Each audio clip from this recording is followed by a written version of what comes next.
dans une allocution très attendue, Ibrahim Coulibaly Cuibière, président de la Commission électorale indépendante, CEI, de Côte d'Ivoire, a dévoilé les grandes lignes des élections législatives prévues pour le 27 décembre 2025. Face aux partis politiques, candidats potentiels et sociétés civiles, il a clarifié les critères d'éligibilité, le calendrier électoral et l'impossibilité de réviser la liste électorale, RLE, cette année, en raison de contraintes constitutionnelles. Cette annonce, faite le 14 août 2025, suscite des débats passionnés, certains saluent le respect des délais légaux, d'autres dénoncent une exclusion des nouveaux électeurs, alimentant les craintes d'un manque d'équité. Coulibaly Cuibière a précisé que les dépôts de candidatures débuteront après la proclamation des résultats présidentiels, évitant tout chevauchement entre les scrutins.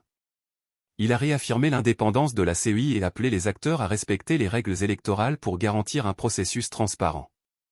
Ce calendrier serré, imposé par l'échéance constitutionnelle du 30 décembre 2025, vise à assurer une transition fluide vers le nouveau Parlement dès janvier 2026. Cependant, l'impossibilité de réviser la liste électorale déçoit de nombreux Ivoiriens, qui réclament un nouveau découpage électoral pour renforcer la représentation parlementaire. Des experts comme le Dr Dero Simi et le professeur Arthur Banga divergent, certains soutiennent la rigueur juridique de la CEI, d'autres craignent une érosion de la confiance publique. Fort de son expérience avec l'International Foundation for Electoral System, IF, Coulibaly Cuibière insiste sur l'importance de l'engagement citoyen pour un système électoral robuste. Alors que la Côte d'Ivoire se prépare à ce scrutin décisif, les décisions de la CEI façonneront l'avenir démocratique du pays. Restez connectés pour suivre cette actualité brûlante. Tout va bien? Merci beaucoup, merci d'être là. Les Ivoiriens sont très heureux de votre présence et des analyses que vous voudriez bien leur proposer, leur offrir pour comprendre les clés de l'actualité ce soir. Tout de suite, on s'intéresse aux élections législatives qui devraient se tenir le 27 décembre prochain. Jeudi, le président de la Commission électorale indépendante, Ibrahim Cuibière Coulibaly, a clarifié les règles du jeu, conditions d'éligibilité, impossibilité de réviser la liste électorale et assurance sur l'indépendance des législatives par rapport aux présidentielles. Je vous propose de voir ce sujet de la rédaction, messieurs, et on en parle juste après. Partis politiques, potentiels candidats, tous étaient présents à la rencontre d'échanges et d'informations de la Commission électorale indépendante. Au menu des discussions, la prochaine élection législative, prévue le 27 décembre prochain, selon Ibrahim Cuibière Coulibaly. La Commission électorale indépendante propose au gouvernement la date du 27 décembre 2025 pour l'organisation des prochaines élections législatives.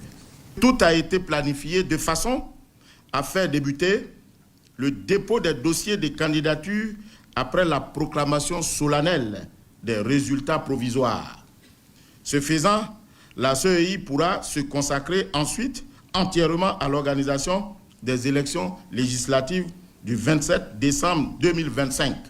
Les conditions de cette élection législative, le délai entre celle-ci et l'élection présidentielle, le découpage électoral et bien sûr la question de la révision de la liste électorale sont autant de sujets abordés. Le mot utilisé par le président CEI, c'est qu'il est dans l'impossibilité que cette révision de la liste électorale se fasse cette année. Et à notre plus grande déception, parce que nous pensons qu'il y a quand même de nombreux Ivoiriens qui attendent aux portes de cette liste électorale-là afin de pouvoir participer aux différentes élections. Nous, on milite aujourd'hui pour un redécoupage électoral. Voilà, il faut augmenter le nombre de députés dans toutes les circonscriptions de Côte d'Ivoire, sans exception où il y a un seul député. Parce que la chose parlementaire demande encore plus de députés dans certaines localités. Nous nous y attendions parce que nous savons que c'est une date constitutionnelle. Alors nous allons donc nous concentrer sur ces personnes déjà inscrites et aller à cette élection.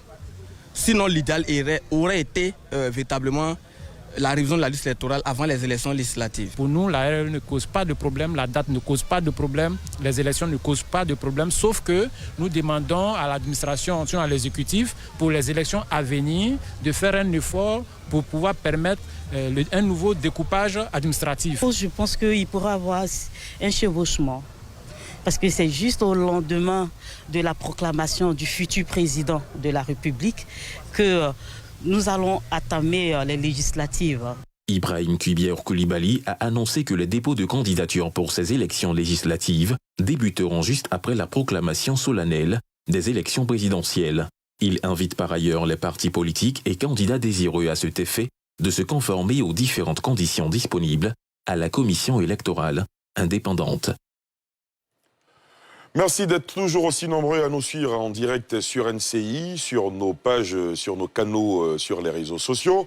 Également de nous suivre sur Radio Nostalgie. Merci, messieurs. Vous venez d'entendre les propos du président de la commission électorale indépendante, le président de la CEI qui s'est livré à un grand oral au cours duquel il a passé en revue tous les sujets concernant notamment les élections législatives à venir, et certaines questions l'ont obligé à se prononcer notamment sur la présidentielle, sur le chronogramme. Tout de suite, d'entrée de jeu, analyse, réaction, docteur Kamenan. Oui, monsieur Djerasouba, je note que il y a le président de la commission électorale indépendante qui est dans son mandat. Donc il y a déjà 3 logiques qui apparaissent. La première, c'est la logique que j'appelle l'accomplissement de son mandat. Et l'information qu'il a donnée, il dit, compte tenu des impératifs constitutionnels et la nécessité d'entrer au Parlement avec le nouveau élu, il fait la proposition du 27 décembre pour l'organisation des législatives. Et dans l'accomplissement de ce mandat, il invite toutes les parties prenantes, que ce soit l'organisation de la société civile, les acteurs, les candidats aux différentes élections, à se prononcer et à intervenir. Donc c'est dans son calendrier qu'il agit. Et l'autre logique qui intervient aussi, c'est la logique de soutien. C'est-à-dire qu'en agissant de cette sorte-là, il reçoit le soutien des partis politiques, il reçoit le soutien d'une catégorie de la population. Et une autre logique qui se démarque, c'est une logique de contestation.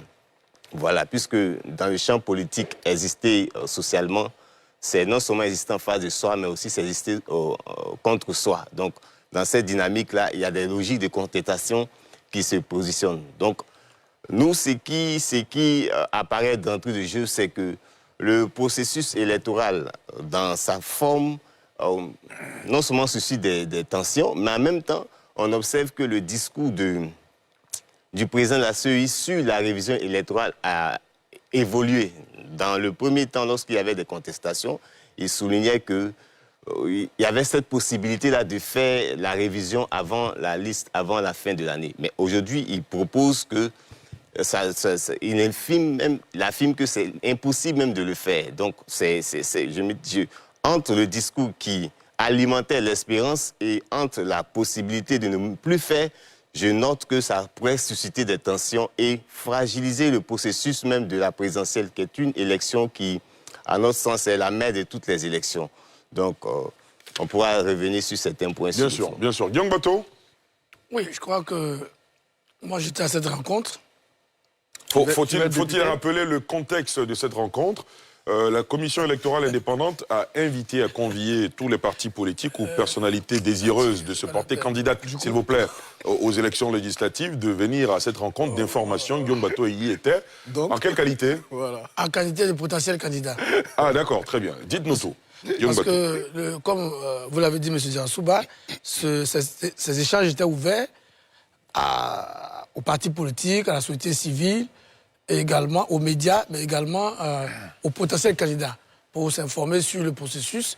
Et je crois que pendant pratiquement près de 3 heures, le président Kubier nous a expliqué sur la question donc, de l'impossibilité d'organiser une RLE compte tenu des contraintes constitutionnelles. Il a rappelé que la Constitution de 2000 déjà, mais reprise par celle de 2016, obligeait, mettait fin au mandat du Parlement actuel au 31 décembre 2025 et fixait la rentrée parlementaire pour le nouveau Parlement au 19 janvier 2026. Ce qui obligeait la Commission à organiser des élections pour les nouveaux députés avant la date butoir constitutionnelle du 31 décembre 2025. Donc la Commission, dans ses prérogatives, a proposé au gouvernement que ces législatives se tiennent le 27 décembre. Il y a eu beaucoup d'échanges. Il a tenu effectivement à rassurer qu'il n'y avait pas de chevauchement et que ce sont des dates constitutionnelles qui étaient prévues et que les députés eux-mêmes le savaient déjà, et qu'en 2021, on avait été obligé de glisser au-delà de la date constitutionnelle compte tenu des événements que nous connaissons tous, à savoir la contestation de la présidentielle 2020, qui avait entraîné malheureusement des morts d'hommes, des destructions, y compris des commissions électorales dans plusieurs localités de notre pays. C'est ce qui avait entraîné amené la commission à dépasser la date constitutionnelle, mais que ce n'était pas la règle, que cette exception ne devait pas être la règle. Moi, j'ai trouvé un président de la CEI convaincant, sur les aspects juridiques. Il a dit que la commission était prête et il a invité tous les potentiels candidats, qu'ils soient membres des partis politiques ou pas, à se préparer pour aller à cette élection. Je pense que quand on regarde aussi l'histoire quand même plus ou moins récente de notre pays, on sait que avant 2000, le cycle électoral se faisait présidentiel octobre, législative novembre et décembre pour les municipales. La constitution de 2000 qui a introduit, parce qu'à cette époque, il n'y avait pas deux tours pour la présidentielle. Il y avait un seul tour. C'est cela. À partir de 2000, avec l'introduction du deuxième tour, qui nous amène généralement autour de mi-novembre, fin novembre, la constitution de 2000 a fixé la législative juste après, c'est-à-dire en décembre. De telle sorte que nous avons eu des élections législatives en 2011 en décembre, en 2016 en décembre. En 2000 même. En 2000 même déjà en décembre. Donc, la date de décembre n'est pas tout à fait nouvelle. C'est vrai que la question de la RLE a été posée, mais moi, sur la question de la RLE, sur ce plateau, j'avais déjà dit, face à l'impossibilité manifeste, matérielle d'organiser une RLE en année électorale, il faut peut-être adapter la loi, c'est-à-dire l'article 6 du Code électoral qui est brandi par un certain nombre de nos compatriotes, à raison certainement, mais on se rend compte qu'en année électorale, ça devient compliqué. Donc je crois que au lieu de s'arc-bouter sur cet article, il faut peut-être proposer, et peut-être quand je serai au Parlement, je vais proposer une proposition de loi. Guillaume, je vous interdis de faire votre campagne sur ce plateau. Non, c'est une hypothèse. Oui, c'est une hypothèse. Je ne suis pas en campagne. Oui, on est d'accord. J'espère que je vais gagner, donc c'est pas... Enfin, ça, c'est une campagne. Et je vous interromps tout de suite. Professeur Banga. Oui. Je pense que les argumentaires des dates sont assez clairs pour préciser. En 2000, on a l'élection le 10 décembre 2000. On a eu l'autre élection le 11 décembre 2011 et en 2016, le 18 décembre 2016. Même quand on a prorogé en mars, même quand on a en 2011, en 2021, on est passé en mars, on est resté quand même dans la Constitution. Parce que l'article 66 est très clair. Les pouvoirs de l'Assemblée nationale expirent à la fin de la session ordinaire de la dernière année de sa législature. Or, donc avant le début de la nouvelle législature, avec la Constitution de 2016, on avait une seule session parlementaire qui commençait en avril et qui s'achevait en décembre. Donc quand vous organisez des élections en mars, constitutionnellement, ça ne change rien parce que la première session, la session unique parlementaire, commence en avril. Voilà pourquoi on est organisé en mars, pour rester dans cela. Sauf que depuis 2023, on a une réforme constitutionnelle qui nous a ramené à 2 sessions. Une première session qui s'ouvre en janvier et qui s'achève en juin, et une deuxième session qui s'ouvre en octobre et qui s'achève en décembre. Du coup, donc, si vous devez respecter cela, il faut faire les élections avant la première session qui démarre le 3e lundi du mois de janvier. Or, entre l'élection, les recours qu'on peut avoir et certaines élections peuvent être reprogrammées, il faut rentrer tout ça dans cette période-là. J'ai entendu, donc pour moi, c'est logique. J'ai entendu dire, Ali, d'ailleurs, il faut se questionner sur nos députés. J'ai entendu dire un député, je peux le citer si vous voulez, M. Bredoumi, député, porte-parole du PDC-RDA, qui avait nous dit que cette date est choisie pour empêcher M. Thiam d'être candidat. J'aimerais dire aux militants du PDCI que même si on ouvre une RLE aujourd'hui, M. Thiam ne peut pas être candidat à l'élection législative. C'est terminé. En 2021, il ne peut pas être candidat. Pourquoi? Tout simplement parce que c'est la loi. Pour être candidat aux élections législatives, il faut être âgé de 25 ans, être ivoirien de naissance. C'est la loi. Il faut avoir résidé... Pourquoi ça le concerne? Mais il a changé. Il faut n'avoir jamais renoncé à notre nationalité. Il l'a déjà fait. Donc il est éliminé. Mais pire encore, il faut avoir résidé de façon continue sur les 5 années qui précèdent la législative. Donc de toute façon, M. Bredoumi doit lire la loi parce que l'article 70, 71 et 72 du Code électoral sont très clairs. M. Thiam n'a pas la possibilité d'être candidat à l'élection législative. Donc ça n'a rien à voir avec lui. C'est juste la loi qu'on applique et M. Bredoumi devait plutôt lire la loi en tant que député plutôt que d'aller dire des choses comme ça sur des chaînes étrangères qui salissent l'image de la Côte d'Ivoire, mais pour rien.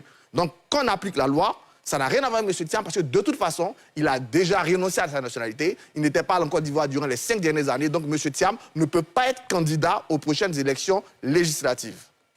D'accord, très bien. Docteur Derosimi, comment vous réagissez? Moi, j'aime bien, en fait, cette manière de vouloir appliquer. Pour moi, ce débat a lieu parce qu'il y a il n'y a pas de préparation en amont. Vous voyez, au Bénin, ils ont les élections en 2026. Ils ont déjà tout le chronogramme. Voilà.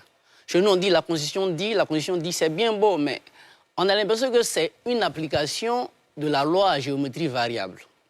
Voilà. Ce même code, ou c'est cette même constitution dont on parle, prévoit aussi une révision annuelle. C'est écrit. Mais quand c'est pour la révision, on trouve un narratif juridique pour venir détourner. Mais quand c'est pour les législatives, les dates sont données, hein, c'est vérifiable. Mais quand la justice semble être appliquée selon les intérêts d'un groupe, c'est ce qui inquiète. Le 16 avril, M. Cuibert a dit qu'il aurait une révision à la liste électorale avant la présidentielle, que ce n'était pas de la malice. Le 14 août, il vient raconter autre chose. Bon, il dirige une institution aussi crédible, mais tout ce qui est capital, confiance autour de lui va s'éroder. Quelle confiance on peut accorder à un monsieur qui, en pleine année, se dédie? Donc, comme il y a une RLE, bon, certainement que certains juristes nous éclaireront. Moi aussi, j'ai l'impression que c'est parce qu'on en veut à certains candidats de l'opposition qui pourraient être candidats. Il nous dit que la RLE n'est pas liée à l'élection. Et il continue de dire, est-ce qu'il y a une élection chaque année? Mais cette année, on est en année électorale. Premier élément. Il poursuit pour dire, pendant sa conférence, sa déclaration, il nous dit, le but ou la RLE, c'est pour tenir compte des mutations qui ont lieu au sein du corps électoral. Il cite les nouveaux majeurs, il cite les nouveaux inscrits, il cite ceux qui sont déchus de leurs droits, il cite ceux qui sont décédés.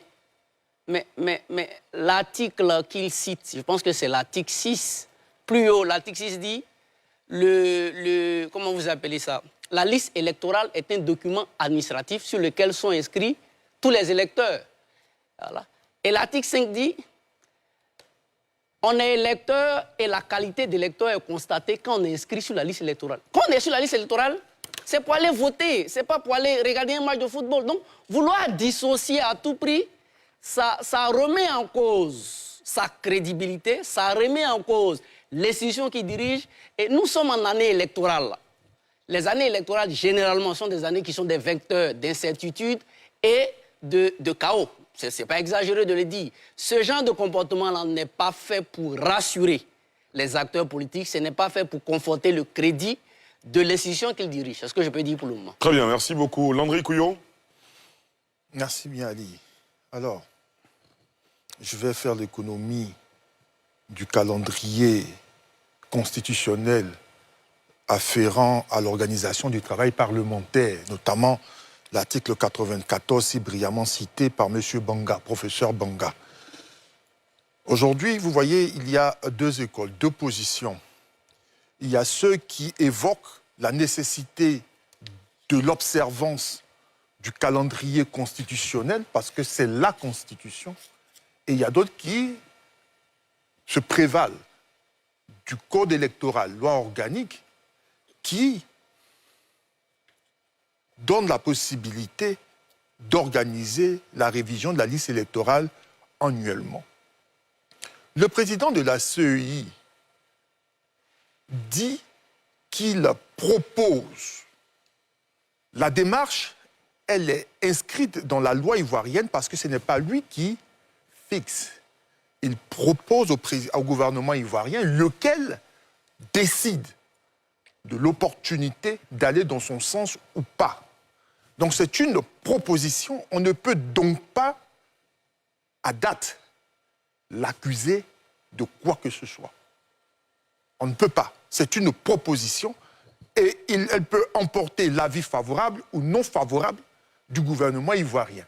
Il justifie cette proposition, ne serait-ce que par le regard porté sur l'échelle des normes juridiques.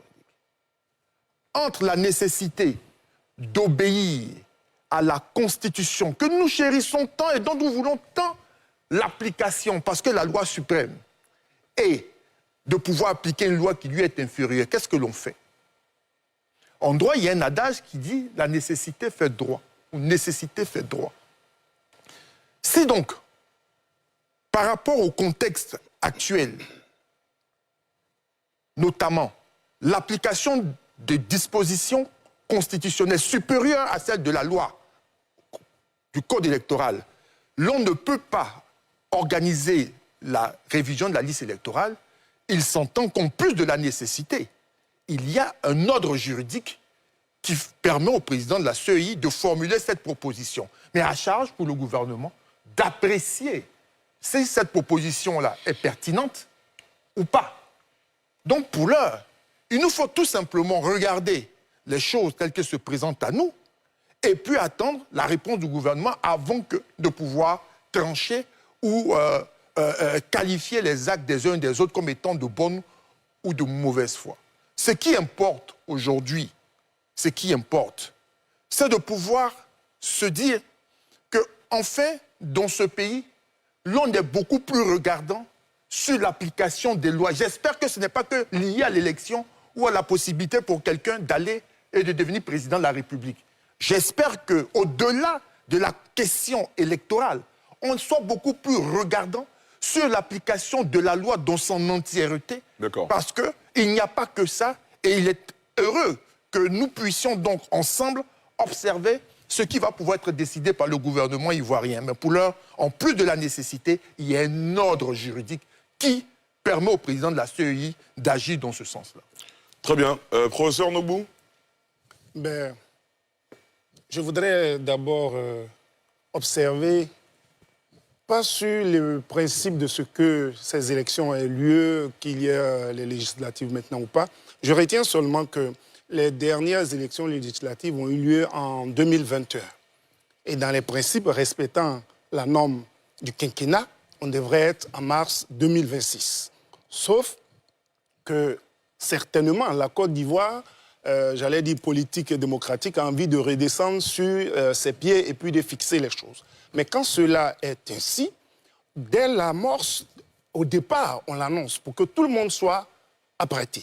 Quand vous dites l'amorce, vous pensez à quelle échéance? C'est-à-dire que depuis février où les débats sur les élections, la RLE a commencé, on ne peut pas faire la RLE, on pourra faire la RLE, on devrait pouvoir annoncer toutes ces choses dans un calendrier bien précis de sorte qu'on débatte de toutes ces choses-là. Je veux dire quoi? Lorsqu'il s'agit de la révision de la liste électorale, on n'est plus du tout précis pour dire la loi, c'est la loi, il faut l'appliquer, une révision par an. Mais lorsqu'il s'agit des élections, là, maintenant, on dit il faut le faire maintenant. Je n'ai pas dit qu'il ne faut pas le faire, mais mon principe à moi, c'est qu'il faut qu'on applique la loi dans sa rigueur et dans son entièreté. Et je suis heureux qu'on veuille appliquer la loi, mais on ne l'applique pas. Il ne faudrait pas qu'on l'applique, j'allais dire, à demi-mesure. Il faut que ce soit fait entièrement. J'ai écouté le narratif du président de la CEI. J'ai entendu, comme tout le monde, j'ai vu ce qui a été dit. Sauf que je me dis, si tant est qu'on peut appliquer la loi en ce moment, il faut l'appliquer de façon totale et pour toutes les choses, il faut les respecter. Comme le disait un jour quelqu'un ici, mais on ne peut pas condamner des gens et puis ils vont être assis à la maison. Il faut qu'ils aillent aussi en prison. Il faut que toutes ces choses soient faites pour qu'on puisse respecter la norme, mais on n'applique pas une loi parce qu'on a envie de l'appliquer. Et de deux, je voulais poser une question. J'ai l'impression que M. Cuibert court à quelque chose. C'est-à-dire je constate qu'il y avait son mandat, normalement, devrait prendre fin. J'ai la date. Dans le mois de septembre? Dans le mois de septembre. Mais en même temps, il y a un texte de la, je sais pas, du code électoral qui lui permet, en année électorale, de pouvoir y être. C'est-à-dire qu'on est d'accord à appliquer une telle mesure, mais quand il s'agit d'appliquer une autre mesure, on ne l'applique pas. Je souhaite qu'on puisse appliquer toutes les mesures qui permettent à tout le monde d'être à l'aise. Vous avez le sentiment qu'il y a un 2 poids 2 mesures dans l'application des textes du code électoral, c'est ce que vous dites? Même dans la lecture des éléments constitutionnels. C'est-à-dire que je me demande comment nous sommes arrivés à faire les élections en mars en 2021. C'est vrai qu'on me dira, il y a eu les événements du boycott et tout ça, mais je dis, il faut qu'on applique toutes les choses. Et je suis heureux qu'on veuille appliquer la loi. Absolument. Mais appliquons la loi de façon intégrale et bien et pour tout le monde. Très bien. Guillaume? Oui. Pour répondre au professeur Nobou, d'abord, Bon, lui-même, il a donné la réponse à la fin de son intervention. On est arrivé en mars 2021, compte tenu des événements d'octobre et de novembre 2020. Et le président de la commission électorale a précisé que plusieurs de ces commissions locales avaient été saccagées et même brûlées. Vous ne pouvez pas organiser une élection législative sur l'ensemble du territoire si plusieurs commissions locales, notamment Yamoussoukro, notamment dans le Moronou, on a vu les éléments à Toumoudi, on ne pouvait pas. Et la loi aussi prévoit qu'en cas de force majeure, on puisse... Donc c'est ça la première réponse. Deuxièmement, je pense que les juristes nous diront, entre la norme constitutionnelle et la loi, on verra... Alors, c'est pour ça que je disais, Ali a pensé que j'étais en campagne. Non, j'avais déjà dit ici qu'il faut. Non, moi je me protège, hein, parce que oui, non, je ne sais pas en la campagne. communication audiovisuelle, je reviens dessus. Vous avez à l'œil. Hein. J'ai juste fait une paraphrasée. Il faut, je crois que ce débat, on l'a eu pendant longtemps. Sur l'année électorale, d'abord, le président de la CEU nous avait fait comprendre que après les expériences de 2020 et 2021, et notamment sur le parrainage en 2020, parce que le parrainage était nouveau, plusieurs séminaires ont eu lieu avec les acteurs politiques de la société civile pour s'accorder qu'on puisse faire la RLE chaque année, exceptionnellement pas en année électorale. Faire en sorte que la RLE de l'année électorale se fasse dans l'année N-1 plus l'année N+1. Et à l'époque, nous avons proposé que si tant est que l'article 6 du Code électoral pose problème, il faut le modifier. Il faut le modifier pour l'adapter à la réalité de terrain. Parce que la loi aussi, pourquoi on élit des députés, c'est pour toujours réformer les lois. Et je pense qu'on ne doit pas avoir une position dogmatique. Pour dire, oui, il a dit ça. Alors, on parle de crédibilité. Bon, on peut faire le débat toute cette nuit.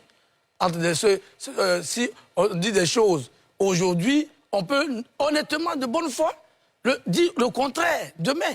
Je crois que la question de la crédibilité et de la confiance, et le président Kuibi a même répondu. Il a dit qu'il ne demande pas qu'on ait confiance en lui. Et moi, je suis d'accord avec lui. Ce qu'on lui demande, c'est d'appliquer la loi et de faire son travail conformément aux dispositions légales existantes en Côte d'Ivoire. Maintenant, que vous avez confiance ou pas, ça, c'est votre problème. Professeur Nobu disait qu'au début du processus, on aurait dû l'annoncer. Mais c'est dans la Constitution depuis 2016. C'est dans la Constitution depuis 2016.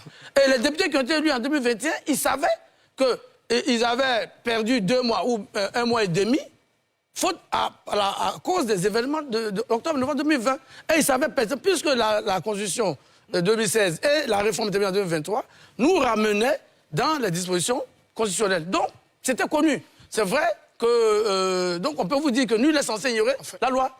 Enfin, j'allais dire, oui. Les enfants connaissent leur cours, mais on le leur rappelle toujours. Et ça ne coûte rien du tout. Mais on n'a pas l'obligation. C'est l'enseignant qui parle. Ouais, oui. Bon, l'enseignant, ici, on n'est pas à l'école. Mais on a besoin de pédagogie, Guillaume Bateau. Je suis d'accord. Oui. Mais je veux dire, professeur, qu'ils comprennent qu'ici, on n'est pas dans un amphi ou dans une salle de classe. On est d'accord. Voilà. Moi, j'ai juste utilisé cette formule pour dire que la pédagogie est très importante. Je suis tout à fait d'accord. On a reconnu l'enseignant.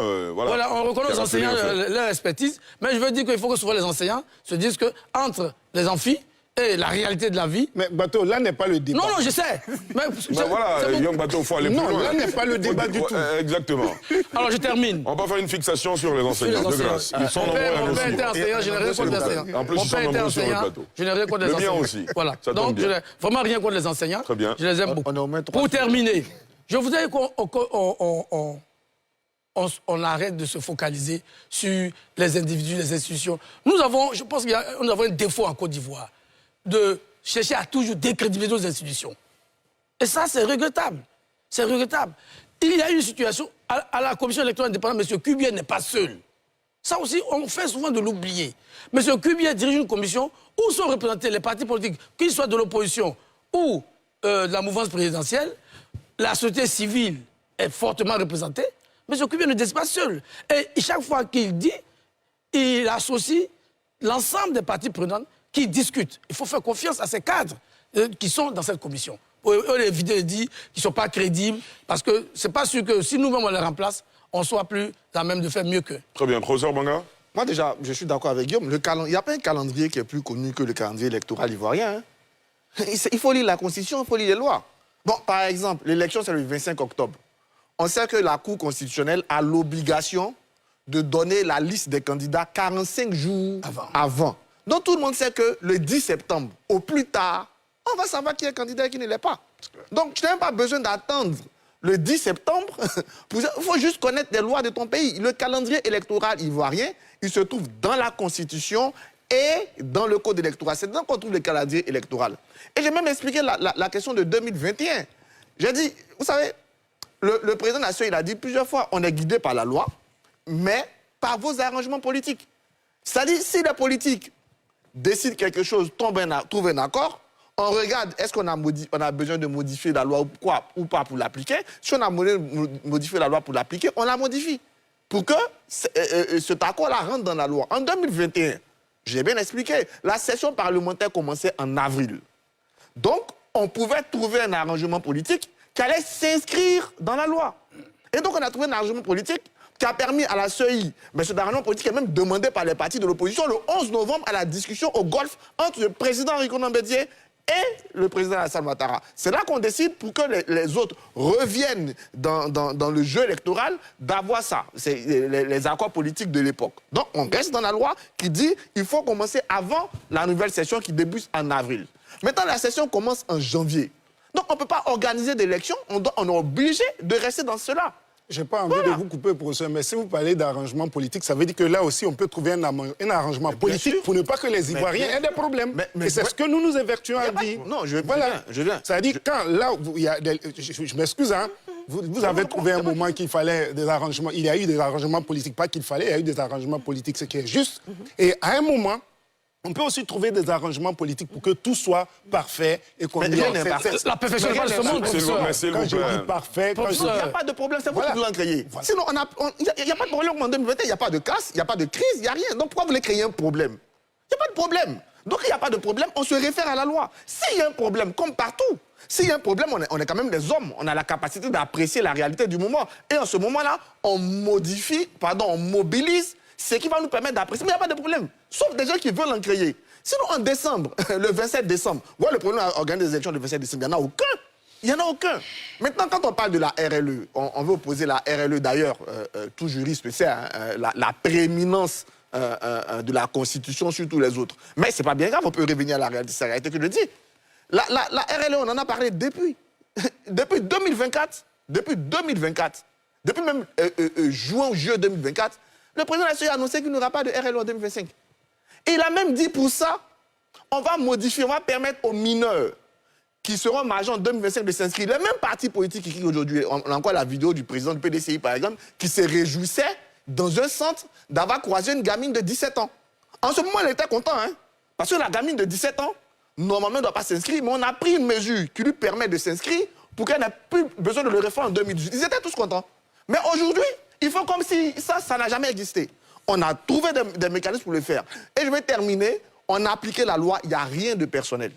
Les gens veulent forcément créer du personnel. J'ai entendu mon dire dérouté à l'heure dire qu'on guette les leaders politiques. Non, en réalité, tous les leaders politiques qui sont en Côte d'Ivoire savent déjà leur sort par rapport à la loi. J'ai été spécifique sur la question de Brédoumi pour dire que M. Thiam, par exemple, il sait très bien que la loi, bon, s'il ne savait pas, je les informe, puisque apparemment ils ne connaissent pas les lois. Non, s'il vous plaît, on n'a pas besoin de ça, professeur Banga, on n'a pas besoin de ça. Mais c'est eux qui en ont parlé.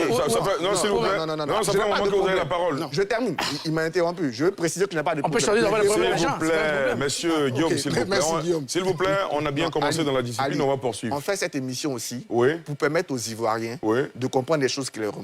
Tu conviens avec moi. On vous a laissé votre temps de parole. Tu conviens avec moi qu'un Ivoirien qui entend sur une chaîne internationale qu'on a organisé, on a choisi cette date-là pour éliminer un leader politique, il est important pour nous de venir expliquer la loi qui répond à ça. Donc vous n'allez pas m'empêcher de le faire. Mais professeur Banga, vous l'avez fait. Donc quand je le fais, pourquoi on me dit que... Voilà, donc c'est ce que je fais. Vous m'avez interpellé, j'ai écouté. Vous l'avez fait dans la première partie, il n'y a pas de problème, on l'a bien compris, on ne vous a pas interrompu. Docteur Derossimi. Moi, je vais revenir. La date ne m'enquiquine pas, hein. Ben voilà. Elle est constitutionnelle. La problématique demeure.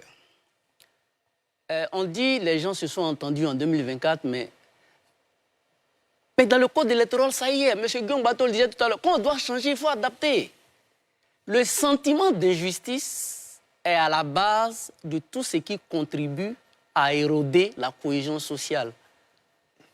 Vous savez, avant, les élections étaient organisées par le ministère de l'Intérieur. C'est cela. Voilà. Ça faisait partie d'une des revendications du Front républicain.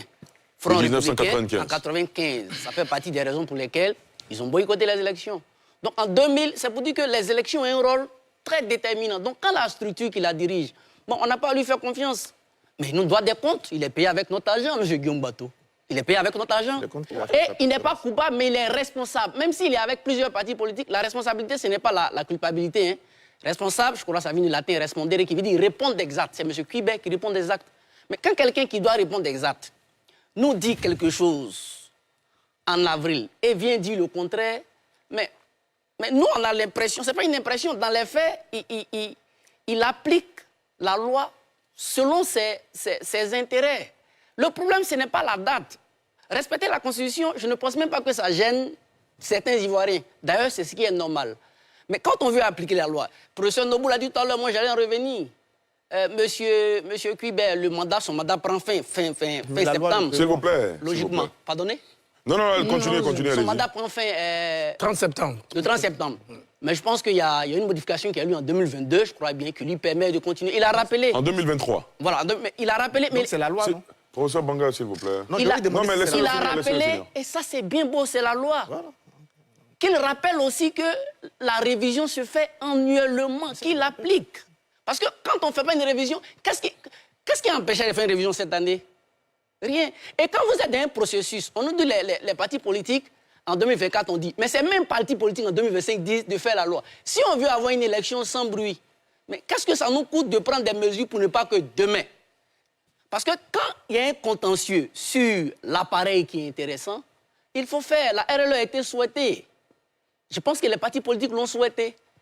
Et tout ce qui contribue au toilettage de la liste électorale n'est pas malvenu. Donc, je veux rappeler, le problème, ce n'est pas l'application de la loi. Que les élections aient lieu le 27, ça ne gêne pas. Voilà, ce n'est pas ça le problème.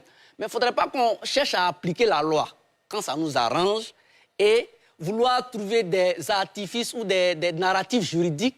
C'est ce que je veux dire, en fait. Sinon, moi, que les élections aient lieu le 27 ou pas, bon, moi, je ne suis pas candidat comme Guillaume Bateau, donc moi, je n'ai pas d'impression en tant que tel. Voilà. Guillaume n'allait pas faire de campagne sur ce plateau, je l'aurais dit. D'accord, très bien. Docteur Kamena. Oui, M. Diarra-Souba, tout ce débat met en évidence un seul fait, la crédibilité même du processus électoral. Parce que la qualité des résultats et des résultats qui seront proclamés dépend de tout le processus. Et quand vous remarquez bien, il y a une réalité qui s'est imposée en Côte d'Ivoire et qui empêche l'alternance. Et tout part de ce processus-là.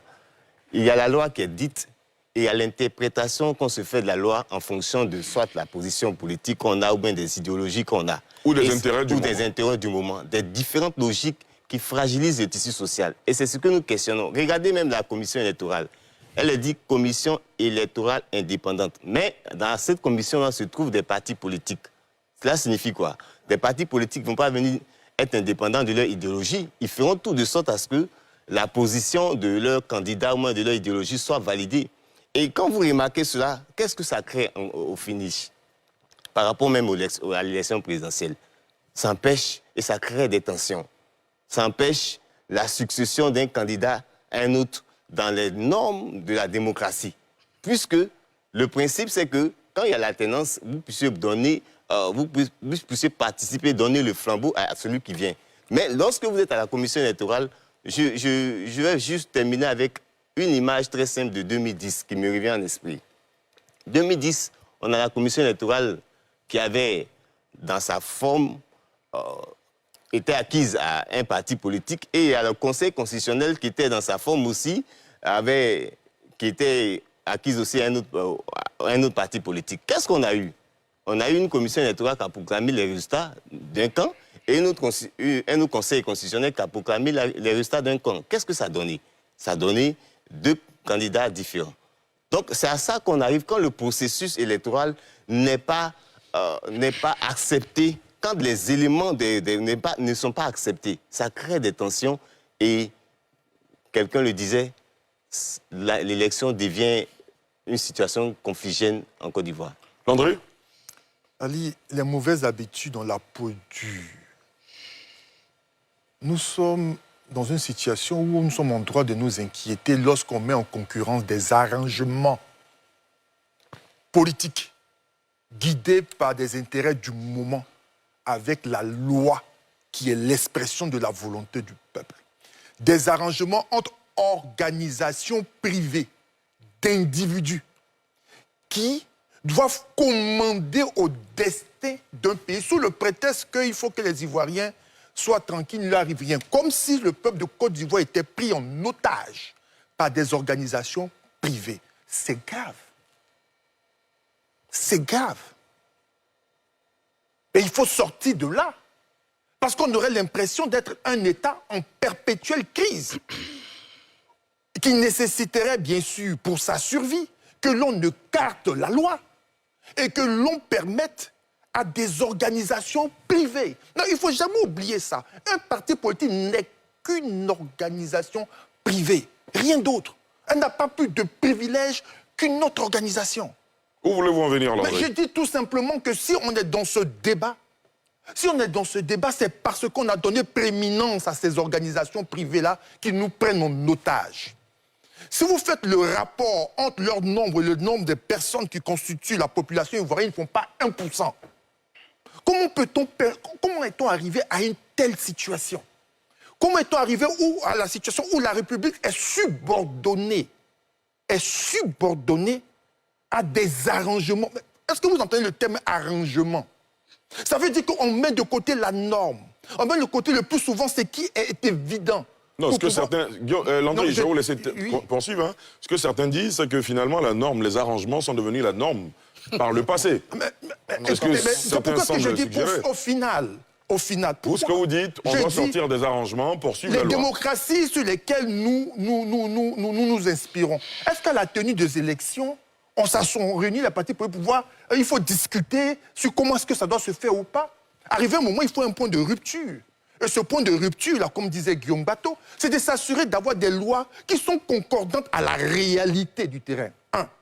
Donc, notre article 6, et j'étais sur le plateau, je l'ai dit, il faut l'améliorer. 2, il faut veiller à ce que la loi soit appliquée comme elle doit être appliquée, nonobstant ou en dépit des griefs ou des interprétations des uns et des autres. Il faut un point de rupture à un moment donné. Soit c'est aujourd'hui, soit c'est demain. Mais il faut rompre avec le diktat des partis politiques parce qu'aucun État n'est viable s'il doit pouvoir être guidé par des arrangements politiques qui doivent subordonner la République. Très bien. Alors, messieurs, j'ai envie de vous poser une autre question. Cette sortie du président de la CEI intervient dans un contexte où, semble-t-il, il y a un peu de tension dans l'air. Certains partis d'opposition continuent de réclamer un dialogue pour trouver un consensus avant d'aller à la présidentielle du 25 octobre prochain. Il y a eu des meetings, il y a eu des marches, justement, de l'opposition. Le parti au pouvoir, pour l'instant, discute avec une coalition dans le cadre des organisations privées entre le RHDP et la CAPSI. Est-ce que dans ce contexte-là, les élections législatives annoncées telles qu'elles sont ne pourraient pas être, j'ai envie de dire, victimes du processus qui semble être un peu crispé en ce moment? Guillaume Bateau. Non, je pense plutôt le contraire. Je pense qu'en annonçant maintenant que les élections législatives, en tout cas la proposition de la commission électorale indépendante d'organiser les élections législatives en 2027, va mobiliser de nouvelles énergies qui auraient pu être... Vous avez dit en 2027? Le 27 décembre 2025, voilà. Désolé. 2025, 27 décembre. En annonçant donc cette date-là, je crois plutôt que le président Kubier et la commission vont contribuer à faire baisser la tension. Parce que tous ceux qui auraient pu être mobilisés pour aller marcher, ceux qui ont envie de se faire élire député, vont commencer à faire notre chronogramme, à faire d'autres programmes. Donc, c'est des bras en moins pour la bagarre. En tout cas, c'est ce que je crois. Je pense plutôt qu'en annonçant, on va avoir d'autres citoyens qui vont s'intéresser à cette élection-là, qui vont commencer à se préparer et qui ne sont pas donc une main-d'œuvre facile pour ceux qui veulent créer des tensions. Maintenant, pour arriver aux tensions, je crois que les gens, ceux qui veulent créer des tensions, veulent le faire juste pour espérer exister.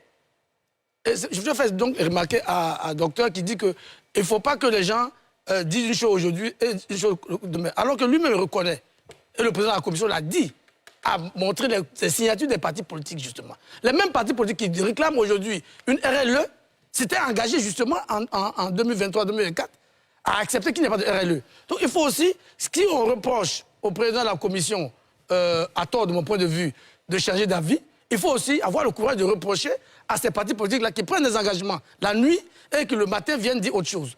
Donc, pour répondre à votre question, je pense que le président de la commission électorale a bien fait d'annoncer ces élections législatives. Ça va permettre d'assécher les rivières de ceux qui veulent alimenter la confusion. Parce que ces dates-là, je le rappelle encore, elles étaient prévues de longue date. Il n'y a pas de tension. Il y a quelques-uns qui savent qu'ils sont perdants pour ce processus électoral, qui ne peuvent pas gagner une élection, et ne veulent pas y aller parce qu'ils savent qu'ils sont perdants d'avance. Donc, ils cherchent des boucs émissaires en trouvant des... Comment voulez-vous? Nous sommes à 2 mois, à moins de 3 mois de la présidentielle. Mais quelle discussion, quel dialogue vous allez faire pour avoir quels résultats? Pour intégrer dans le corpus législatif? Parce que, à supposer qu'on ait un accord entre les partis politiques, qui disent par exemple qu'il faut changer le code électoral, il faut changer la commission. On le fait dans quel temps pour aller aux élections? Alors que l'élection présidentielle est, comme on l'a dit, constitutionnelle et on ne peut pas y déroger. Donc, tout le monde est conscient. Depuis le début, depuis février, mars, avril, on disait tous que tous ces débats, ce dialogue n'est plus nécessaire, que chacun se prépare à aller à l'élection et puis le peuple va trancher. Très bien. Professeur Nobou? Je vois que les coalitions, les organisations des différents groupes rencontrent le parti au pouvoir. Mais dans un pays, quand on va à des élections, il y a la CEI qui, nous sommes en train de parler de la CEI, on a dit ce qu'on avait à dire. Mais lorsqu'on va rencontrer le parti au pouvoir, si c'est pour avoir une forme d'apaisement et parler aux différents militants des différents bords pour un arrangement qui permette que les élections puissent se passer de façon paisible, ok. Mais nous allons rencontrer les organisations privées, comme le disait Landry tout à l'heure, c'est-à-dire que quelle est la place du gouvernement, quelle est la place de l'État vis-à-vis de ces organisations qui sont en train de discuter entre elles pour pouvoir... C'est-à-dire, nous nous retrouvons en face d'une coalition qui tourne autour de cette forme de ce que j'appelais le triangle des Bermudes politiques de la Côte d'Ivoire. C'est-à-dire, depuis quelques années, depuis 1960, on avait le PDCI, le FPI qui est venu au pouvoir et aujourd'hui le RDR. Et c'est à l'intérieur de ce triangle des Bermudes-là que les Ivoiriens souffrent qu'ils meurent.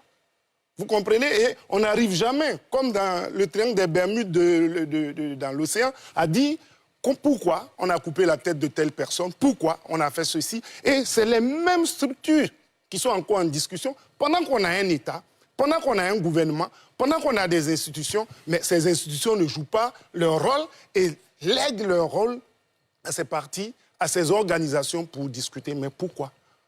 Parce qu'on vit une crise. Il n'y a pas de crise. Et qu'il faut que cette crise-là prenne fin. Quand on a un pouvoir, quand on a un État, l'État se saisit de ce qu'il y a à faire. Et je peux ne pas être d'accord avec la posture et avec ce que le président de la CEI a dit ou a fait, sauf qu'il est en train de travailler et il accomplit sa mission. Mais il ne laisse pas sa mission d'organisation d'élections aux mains des coalitions et du parti au pouvoir. Mais que cherche-t-on? Que veut-on prouver? Où allons-nous? Mais je pense qu'il faut qu'à un moment donné, l'État accepte d'être État et de pouvoir agir. Et c'est ce que je voulais dire, sinon nous resterons dans cette forme de cet élément que j'ai appelé le triangle des Bermudes de la politique ivoirienne. Très bien. Professeur Banga? Non, il n'y a pas de crise en Côte d'Ivoire. Il n'y a aucune crise. La Côte d'Ivoire fonctionne très bien. Il n'y a pas de crise. Il y a certains qui souhaitent des crises pour le truc, mais il n'y a pas de crise en Côte d'Ivoire. Donc, on dit qu'il y a une crise en Côte d'Ivoire, c'est faux. Il n'y a aucune crise en Côte d'Ivoire. Quelle est la crise qu'on a en Côte d'Ivoire? Le pays fonctionne à merveille, il fonctionne bien. Comme tous les pays du monde, il y a des soucis, mais il n'y a pas de crise. D'ailleurs, quand on parle de tension, c'est du chantage des tensions. On est vraiment dans du chantage des tensions ou de la fabrique des tensions. Et même qu'il y a des tensions, où on parle d'interprétation de la loi, mais chacun a le droit d'interpréter la loi dans un pays. Mais il y a ceux dont l'interprétation donne la légalité, les juges, etc. Et même dans l'application de la loi. Mais nous sommes des hommes, nous ne sommes pas des robots. Même, je passe sous le couvert de Landry qui est juge, même quand le juriste, pardon. Le magistrat va se fâcher. Le magistrat va le mettre aux arrêts. Ça a été rectifié. Même quand on finit, il y a un juge d'application de la peine. C'est-à-dire quand on prend une loi, on dit à la CEI, fais ceci. Mais elle va voir maintenant la réalité de l'application. Si elle ne peut pas, elle dit je ne peux pas, elle en tire les conséquences. Celui qui n'est pas d'accord peut encore saisir la justice, qui si c'est nécessaire va ordonner de le faire. Mais là-dessus, il y a le pouvoir quand même, d'après l'article 11 du Code électoral, de proposer, d'anticiper, de regarder. Donc c'est dans la loi. La deuxième chose que je voulais dire sur le dialogue. Non, nous sommes un pays de dialogue. Il y a toujours eu des dialogues. Et les dialogues politiques, on a l'acte 5, je crois, si on s'en trompe. Mais si après un dialogue, on peut faire un dialogue sans trouver la solution. C'est là qu'intervient la loi. Si on doit dialoguer pour modifier quelque chose, si on a trouvé le consensus sur modifier la chose, OK. Mais si on n'a pas trouvé le consensus, on applique la loi.